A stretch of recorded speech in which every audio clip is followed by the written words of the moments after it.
It was winter time on the island of Sodor. The snow covered fields and railway lines. All the engines were hard at work, except Percy. Come on, Percy. This is no time to have a rest. I'm stuck, moaned Percy, and my funnel's freezing up. Driver's gone for help. Ha! Huffed Thomas, and went on his way. Later, Thomas had to help clear snow by a tunnel, but it was too deep, and he got stuck. Thomas was very cross. Snow is nothing but trouble, he moaned. Rusty was close by. Driver says this winter is as bad as the worst winter of all. How worst? Asked Thomas.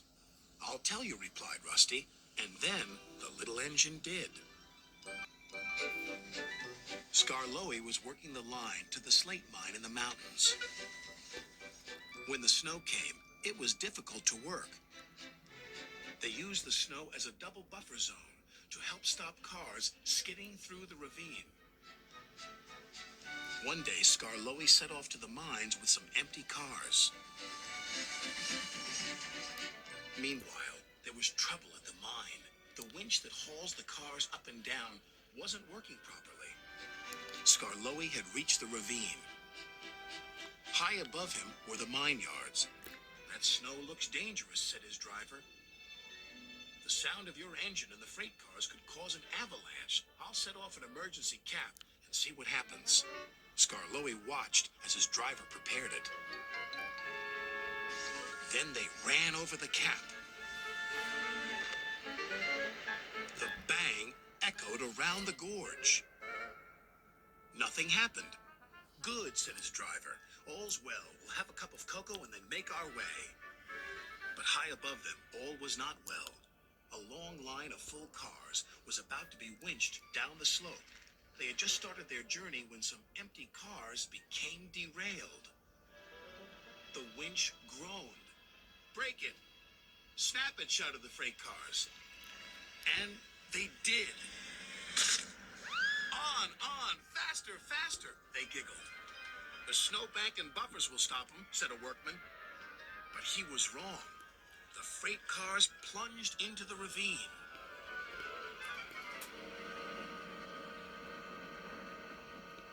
Skarloey and his driver heard the noise and looked up. Avalanche! They cried.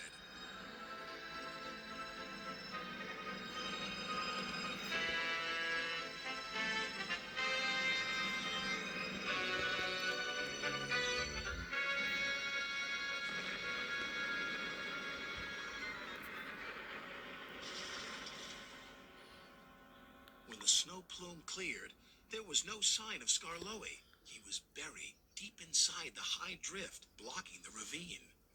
And then came the funny part. What's the funny part about an avalanche? Asked Thomas. Well,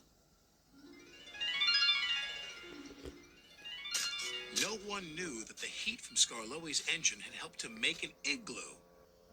It's a snowball. It's a snow house. It's an engine. They cleared away the ice, only to find Skarloey's driver and fireman drinking cocoa, as if nothing had happened. Lucky for him, but it just goes to show you can't trust freight cars, said Thomas. Or snow, said Rusty. The men had just cleared the snow away from him when Gordon puffed by with his machine. Hey, look out! There's snow about! He stopped by the tunnel and wheezed loudly. Then it happened. Oh no.